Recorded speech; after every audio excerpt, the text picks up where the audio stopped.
तो dear friend, स्वागत है आप सभी का इलेक्ट्रिकल खजाना में। तो डियर फ्रेंड, एक नई वैकेंसी निकल के आई है यूपी पुलिस कंप्यूटर ऑपरेटर की। बताना चाहूँगा फ्रेंड्स, बहुत सारे लड़के कंफ्यूज हो रहे हैं।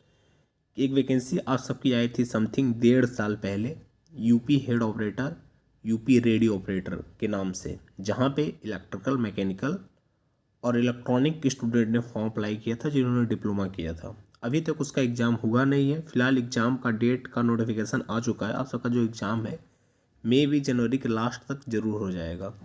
तो पहली बात सबसे पहले क्लियर कर दूं, ये जो वैकेंसी है ये वो वैकेंसी नहीं है, ये वैकेंसी अलग है। इस वैकेंसी का नाम है UP police computer operator recruitment 2024 की वैकेंसी है। और यहाँ पे जो आप सबको पोस्ट देखने को मिलेगा 930 वैकेंसी आई है। अब बहुत सारे लड़के कन्फ्यूज हो रहे हैं कि वैकेंसी टेक्निकल के लिए है कि नॉन टेक के लिए है, क्या चीज़ें इसमें पूछेगी क्या नहीं पूछेगा। पूरा नोटिफिकेशन आप सबके सामने मैं रीड करने वाला हूँ। हर बातों को ध्यान से आप सबको समझाने की कोशिश करूँगा, तो आप लोग बस वीडियो में पूरा बने रहिएगा, सारे कन्फ्यूजन में भी दूर हो जाएगा। ऑफिशियल नोटिफिकेशन आज सबके सामने आ चुका है, जहाँ पे आप देख सकते हैं वैकेंसी का नेम। सबसे पहले उत्तर प्रदेश सरकार, उत्तर प्रदेश पुलिस भर्ती एवं प्रोन्नति बोर्ड। तो जैसे हम नीचे चलते हैं, पहले पोस्ट के बारे में देख लीजिए, कितनी पोस्टें प्रत्येक कैटेगरी के लिए आई है। तो यहाँ पे यूआर के लिए 381 पोस्ट, ईडब्ल्यूएस के लिए 91 पोस्ट, ओबीसी के लिए 249 पोस्ट, अनुसूचित जाति के लिए 193 पोस्ट, और तो एससी के लिए और एसटी के लिए 16 पोस्ट। टोटल देखें तो 930 वैकेंसी निकल के आ रही है। ठीक, एक चीज़ और बता देना चाहता हूँ, यहाँ पे लड़के लड़कियाँ दोनों इस फॉर्म को अप्लाई कर सकते हैं। तो ये वैकेंसी है कंप्यूटर ऑपरेटर ग्रेड ए के पद के लिए वैकेंसी आई है। कंप्यूटर ऑपरेटर ग्रेड ए के पद है, जहाँ पे पुरुष एवं महिला दोनों इस फॉर्म को अप्लाई कर सकते हैं। ठीक, चलिए बात कर लेते हैं फॉर्म कब से कब तक भरा जाएगा। तो जो फॉर्म भरने की स्टार्टिंग डेट है 7 जनवरी 2024, 7/1/2024 से लेकर के 28 जनवरी 2024 तक फॉर्म भरा जाएगा। जो आप सबका फीस है, फीस पेमेंट कटने का जो लास्ट डेट रहेगा वो 30 जनवरी 2024 तक रहेगा। ठीक है, चलिए फॉर्म फीस की बात कर लेता हूँ। तो 400 रुपये पर कैंडिडेट फीस लगेगा। यहाँ पे देखिए ये मेंशन नहीं कर रखा है कि अगर आप SC ST हैं तो अलग फीस लगेगा। यहाँ पे बस ओनली वन फीस मेंशन कर दिया गया है, 400 रुपये पर कैंडिडेट का फीस लगेगा। अब आप लोग फॉर्म भरिएगा, देखिएगा वहाँ पे SC के लिए क्या छूट है क्या नहीं है, लेकिन यहाँ पे जो चीज़ें मेंशन है वो ओनली वन 400 रुपये पर कैंडिडेट फीस मेंशन है। OBC UR का तो श्योर है कि 400 रुपये लगेगा, बाकी SC ST अपना देख लीजिएगा फॉर्म फिलअप में। अब मैं बात करता हूँ क्वालिफिकेशन, एलिजिबिलिटी। तो एलिजिबिलिटी ऊपर का तो सब पता ही है, नॉर्मल है कि आप भारत के नागरिक हो। ठीक है, ये सब सारी चीज़ें तो कॉमन होती हैं हर वैकेंसी में। जो क्वालिफिकेशन की बात है वो कर लेता हूँ। क्वालिफिकेशन मेन है क्योंकि इसमें बहुत सारे कन्फ्यूजन आ रहे हैं, तो इसको मैं पहले अच्छे से पढ़ देता हूँ, उसके बाद समझा दूंगा। शैक्षिक अर्हता, एलिजिबिलिटी। तो देखिए, मान्यता प्राप्त बोर्ड से इंटरमीडिएट परीक्षा भौतिक शास्त्र एवं गणित विषयों के साथ उत्तीर्ण होना चाहिए। सबसे पहले तो आप 12th पास हो, और 12th में आप सबका मैथ या फिर फिजिक्स के सब्जेक्ट इंक्लूड हो। ठीक है, इसके बाद देखिए एवं उसके साथ क्या चाहिए, भारत सरकार के electronic accredited in computer and communication विभाग से कंप्यूटर में O लेवल की परीक्षा या सरकार द्वारा उसके समकक्ष मान्यता प्राप्त कोई अन्य परीक्षा उत्तीर्ण होना चाहिए। समकक्षता निर्धारित शासनादेश दिनांक 5 मई 2022 परिशिष्ट 1 के अनुसार किया जाएगा।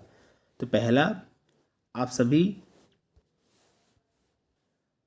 के पास भारत सरकार की तरफ से कंप्यूटर के जो भी कोर्सेस हैं, उस कंप्यूटर के कोर्सेस में O लेवल का जो परीक्षा हो आप उसको उत्तीर्ण किए हो, या फिर उसके समकक्ष कोई कंप्यूटर का डिग्री हो, तो आप फॉर्म को अप्लाई कर सकते हैं। ठीक है, या फिर देखिए इसके साथ साथ और कौन स्टूडेंट एप्लीकेबल हैं।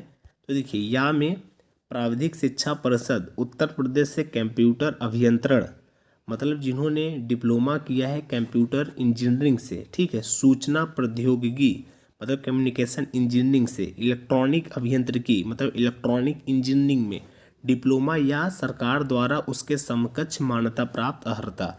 तो यहाँ पे देखिए जो डिप्लोमा है मतलब पॉलिटेक्निक, वहाँ पे 3 ब्रांचेस एलिजिबल कर रहा है। एक तो कंप्यूटर इंजीनियरिंग को, एक कम्युनिकेशन इंजीनियरिंग को और एक इलेक्ट्रॉनिक इंजीनियरिंग को। 3 ही ब्रांच है, फिर से सुन लीजिए, इलेक्ट्रॉनिक इंजीनियरिंग, कंप्यूटर इंजीनियरिंग और कम्युनिकेशन इंजीनियरिंग। बाकी अदर ब्रांच यहाँ पे एलिजिबल नहीं है, मतलब अदर ब्रांच यहाँ पे मेंशन नहीं कर रखा है, ठीक।